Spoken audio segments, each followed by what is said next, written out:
All right, strap in, everyone, because today we're diving deep into T-Core. Ooh, T-Core. I'm excited for this one. You guys wanted to explore this world, and let me tell you, it does not disappoint. It's got that epic fantasy feel. Right, totally. Imagine a world that's like a blend of Game of Thrones and Avatar, but with a sprinkle of, like, cosmic horror for good measure. Now that's a combo. Yeah, and the best part is we've got a whole stack of world-building docs to guide us. Ooh, juicy details. Oh, yeah. These docs cover everything from T-Core's creation myth to the ins and outs of its cultures. So we're talking intricate stuff, not just surface level. Deep dives only here. We're going to uncover the lore, the secrets, the whole shebang. Awesome. I'm talking about a planet with two suns, islands shrouded in mystery, pirate queens ruling the seas, and magic woven into the very fabric of reality. That's a lot to unpack. Where do we even begin? Well, the creation myth seems like a good place to start, wouldn't you say? Yeah, lay the foundation. Right. So the docs tell us about these two incredibly powerful beings, Ishvana and Izavian. Classic good versus evil setup. Kind of, but not quite. Ishvana is definitely the benevolent creator, the force for good in the universe. Okay, makes sense. But then there's Avian, the withering king, and he's a bit more complex. More nuanced than just a straight-up bad guy. Exactly. The sources describe him trying to corrupt the world, not just destroy it outright. Interesting. So what, like he's trying to introduce a necessary element of chaos or something? That's what makes me wonder. Almost like he's trying to test T-Core, to push its limits and make it stronger. A cosmic crucible. I like that. A cosmic crucible. It's definitely not your typical good versus evil scenario. There's a kind of balance at play here, this cosmic dance between creation and corruption. And speaking of balance... Let's talk about that second son. A doom, right. I was just getting to that. Because it's not just there for looks, is it? Definitely not. I mean, two sons. There's got to be a story there. Oh, there is. The docs describe a doom as a prison of sorts. Ishvana created it to trap the elementals, these powerful beings who could have been swayed by Xavian's influence. Clever. A way to keep things in check. Exactly. It was her way of protecting T-Core. But, as with many things, there were some unintended consequences. Oh, what happened? Well, imprisoning the elementals had a side effect. It gave rise to the Rakshasa. Wait, the Rakshasa? Those are the monstrous creatures, right? The ultimate baddies. Imagine creatures born of Xavian's corrupting power, driven by this primal hunger to destroy. They're a constant threat to the people of T-Core. Yikes. Okay, so we've got this chain reaction happening. It's like a cosmic game of dominoes. Ishvana creates T-Core, Ivana creates T-Core, Xavian tries to mess it up, she imprisons the elementals to protect her creation, but accidentally unleashes the Rakshasa. It's giving cosmic chess match vibes. Totally. And the thing is, this all ties back to those cosmic forces we were talking about earlier, but how does all this magic actually work? Right. We've got to talk about the how. The docs mention something called ether force, right? Yes. Ether force. It's like the lifeblood of T-Core, this cosmic energy that permeates everything. Kind of like the force in Star Wars, but way more potent, I think. Okay, I can picture that. And humans can tap into this power through Hecken, right? This magic system. Exactly. Hecken is how people in T-Core can access and manipulate ether force. Yeah. And it comes in tons of different forms and disciplines. Wait, break that down for me. What exactly can people do with hate? Oh, so much. Imagine being able to see into the future, talk to spirits, heal the sick, or even control the very elements themselves. That's all Hecken. So we're talking about real deal magic, not just illusions or parlor tricks. This is reality bending stuff. It is. And it makes you wonder, how would a society even function with that kind of power at its fingertips? Utopia or dystopia, right? Exactly. And lucky for us, the T-Core documents explore those very questions through the different nations and cultures that have popped up across the world. Perfect. So let's dive into those cultures, shall we? Let's do it. First up, Garuda. This nation is all about that connection to nature. They're ruled by the divine order of the Phoenix, which basically means it's a theocracy, right? Like a government led by religious figures. That's right. But it's not just any religious order, you know. Oh. Tell me more. Well, the divine order claims direct lineage to the great Phoenix Garuda, a powerful entity all about fire and rebirth. They believe Garuda gave them the wisdom and authority to guide the people of Garuda. Okay, so the divine order sounds like a pretty rigid system. What about people who disagree with them? Does everyone just blindly follow the rules?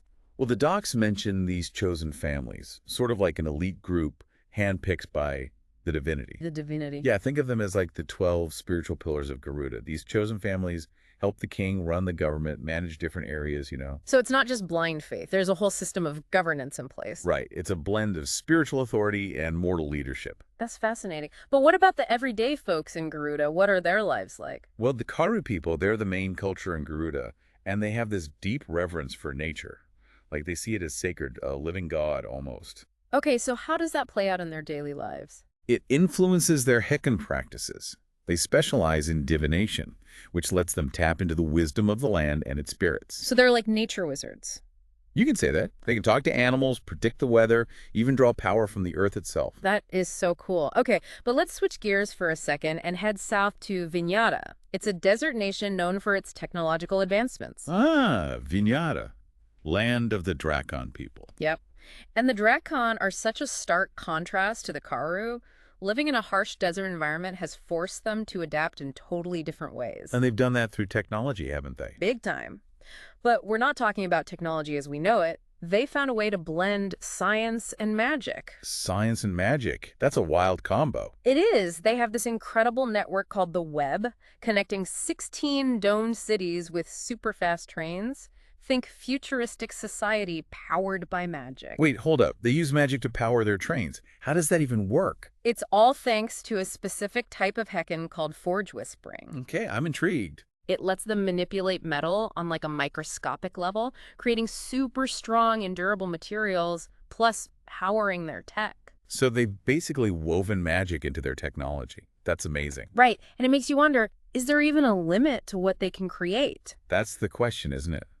The docs hint that the Drakon are constantly pushing boundaries. They don't see a separation between magic and science. It's all part of the same tapestry of knowledge for them. Exactly. Okay, I'm officially hooked on Vinyasa. It's a fascinating place. But we've got 2 more nations to cover before we wrap up this part of the deep dive, don't we? We do.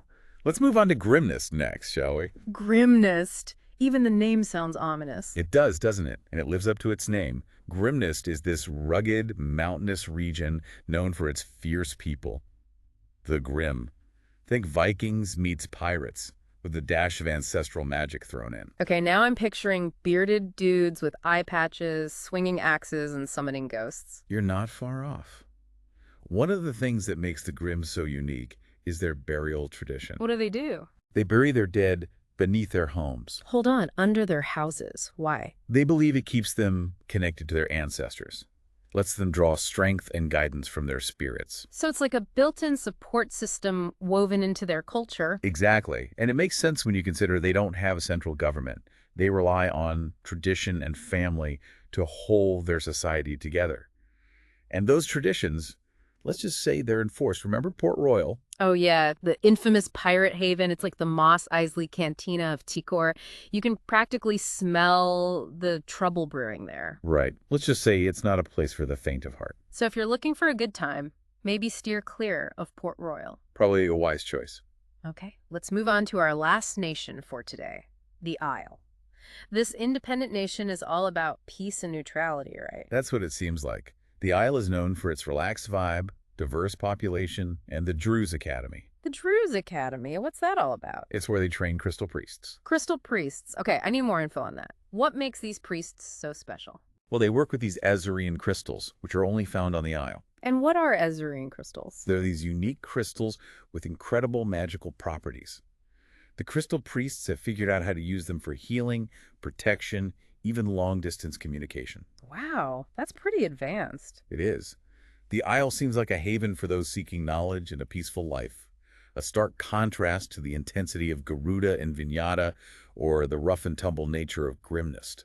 It sounds idyllic, but I bet even the Isle has its own secrets, right? Oh, most definitely. There's always a catch. They have the sentry locks, for example. The sentry locks, what are those? They're these magically enhanced guardians. Think of them as protectors of the crystal priests and their secrets. No paradise is perfect. I guess that's a universal truth, even in a world like Tikor. It seems so. Well, there you have it. 4 fascinating cultures, each with its own approach to magic, technology, and society. I'm already hooked on Tikor, and we've only just scratched the surface. And there's so much more to come. Next time, we'll dive into the lives of some of the remarkable individuals who call Tikor home. I can't wait. This is going to be epic. Okay, so last time we were exploring the 4 main nations of Tikor, right?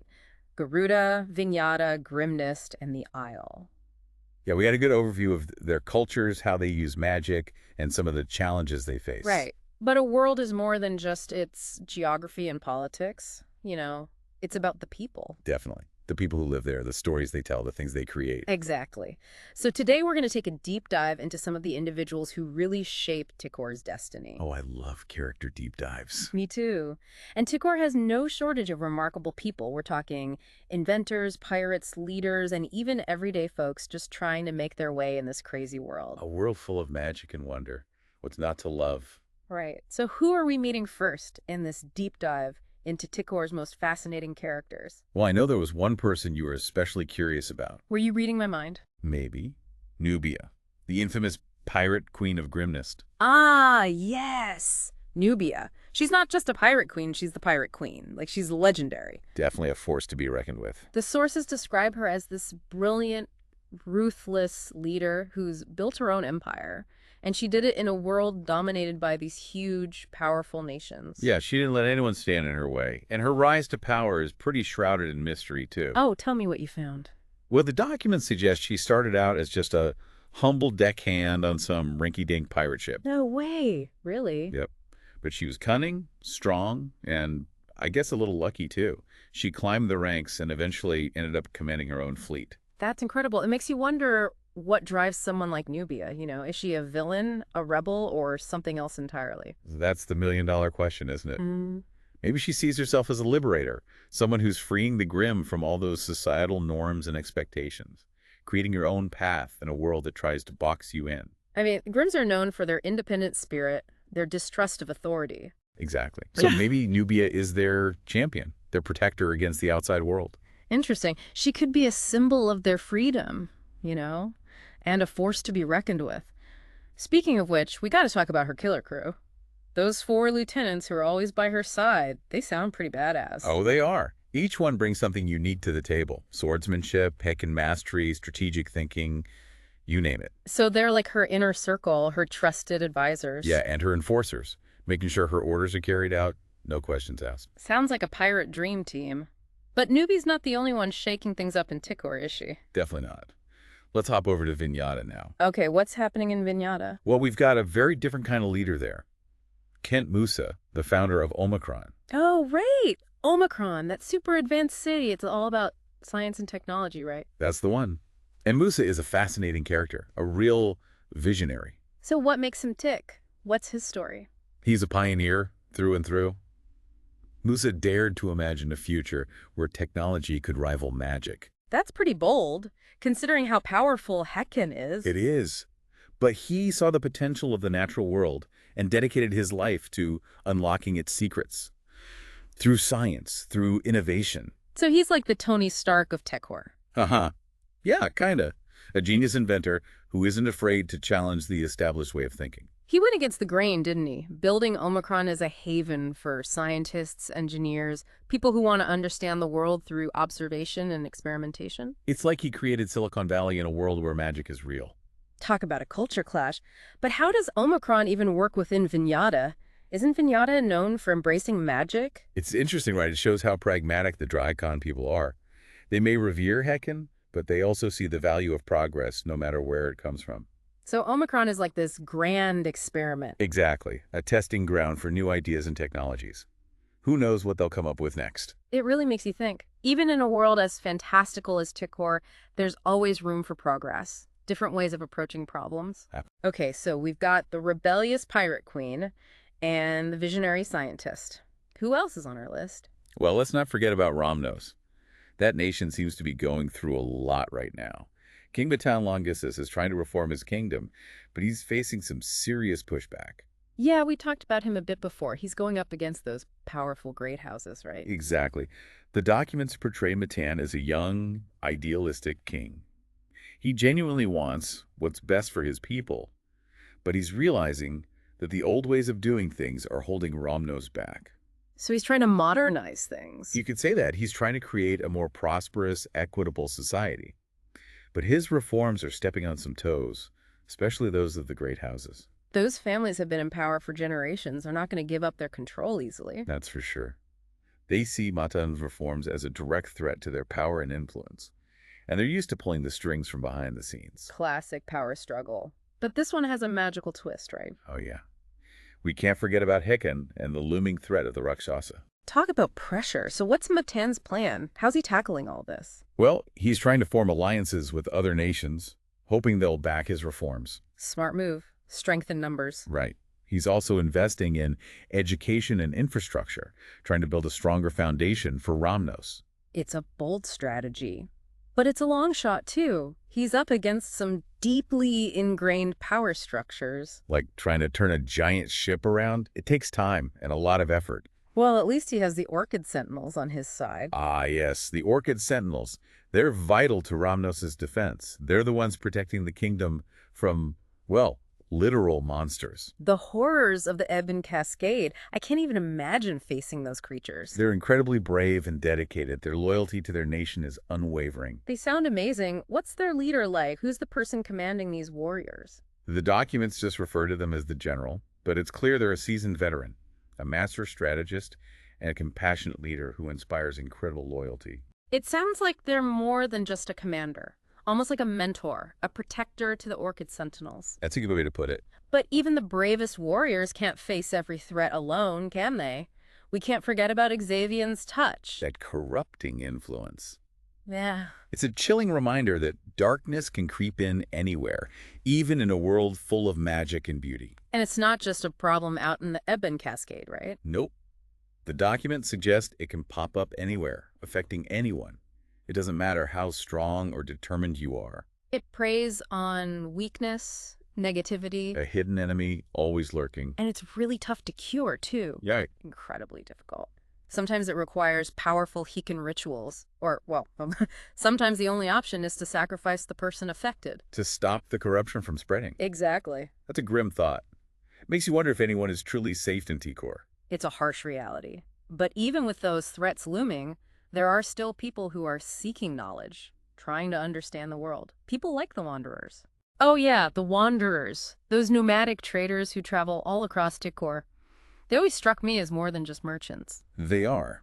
Think of them as storytellers, historians, witnesses to the human experience. They're like walking, talking encyclopedias of Tikor. They've seen it all. The good, the bad, everything in between. And they share those experiences through their stories, their knowledge. It's like they're a bridge between different cultures. Exactly. Reminding us that even in a world as vast and diverse as Tikor, we're all connected in some way. That's a powerful message. It makes me think that Tikor has a lot to teach us about ourselves, even though it's a fictional world. I agree. But there's one major element we haven't explored in detail yet. The magic system itself. Haken. Yep. We've touched on it here and there, but what about the specifics? How does it actually work? That's where things get really interesting. The documents actually go into quite a bit of detail about the different forms of Haken, the disciplines, the risks, everything. Okay, I'm ready for Magic 101. Let's unravel the mysteries of Hakan and see what we can learn.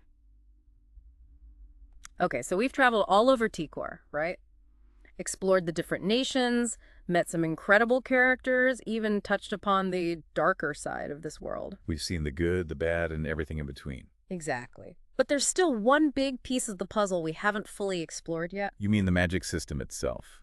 Heckin', we've talked about it in general terms, but I'm ready to get into the nitty-gritty. The nuts and bolts of how it all works. Right, because it's more than just waving a wand and making things disappear. It's complex, intricate, with rules and disciplines, even risks. Ready to dive in. Absolutely. It's one of the most fascinating aspects of Tikor, in my opinion. What's so cool about Haken is that it's not just about raw power. There's more to it than just being able to do magic. Oh, yeah. It's about understanding ether force. Remember that cosmic energy that flows through everything. Right, like the lifeblood of Tikor. Exactly. And Haken is all about learning to manipulate that energy with precision and intention. So it's not just about having magical abilities, it's about mastering them. Like an art form.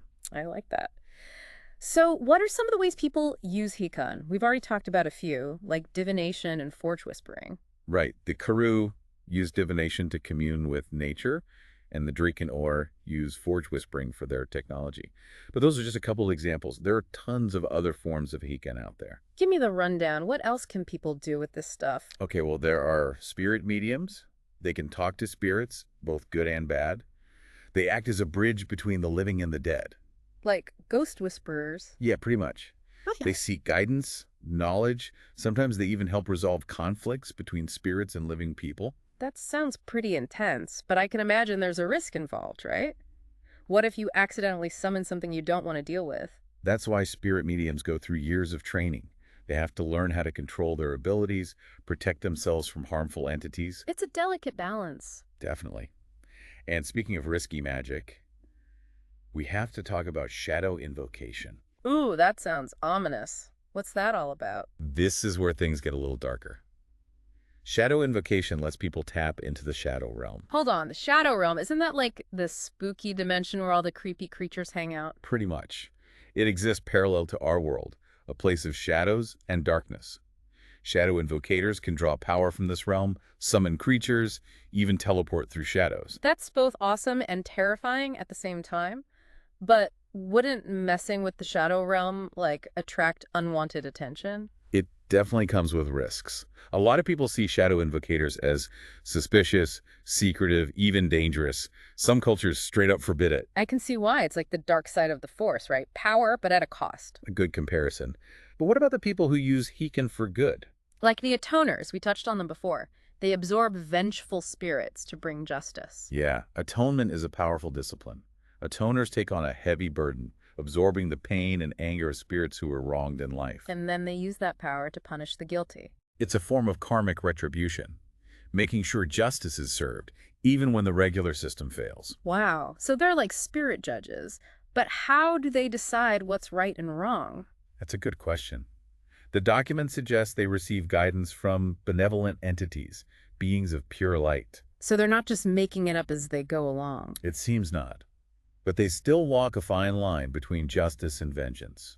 Their decisions have serious consequences. It's like they hold the scales of justice in a world where the lines between right and wrong can get blurry. But even with all these different disciplines, Haken can't do everything right. It has limits. Of course. Even the most skilled Heikan users can't defy the laws of nature. You can't create something from nothing or reverse time or control other people's minds. Right, so there are rules even magic has to follow.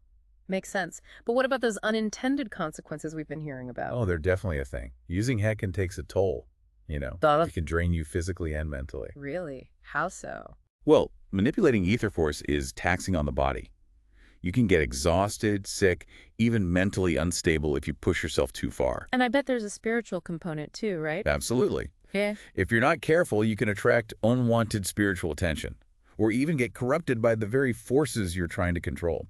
So it's not just about mastering the techniques, it's about respecting the power, understanding the risks. And the ethical implications. Heikan is a powerful tool. It can be used for good or for evil. With great power comes great responsibility, right? Exactly. And that's a lesson that goes way beyond the world of Tikor. It's something we can all relate to. For sure. It's like, by exploring these imaginary worlds, these fantastical scenarios, we actually learn something about ourselves. Well, I think we've done a pretty good job exploring Tikor, wouldn't you say? I think so. We've journeyed across the land, met some amazing people, even delved into the mysteries of Heikan. It's been quite the deep dive. It really has. But I feel like we've only just scratched the surface. There's always more to discover, right? Always. Tikor is a world bursting with possibilities. It's a testament to the power of imagination. And who knows, maybe someday we'll actually get to experience it for ourselves. Now, wouldn't that be something? Until then, we have stories, games, all these incredible creations that let us explore these worlds. So to everyone listening out there, keep exploring, keep asking questions, and never lose that sense of wonder. Until next time, happy diving.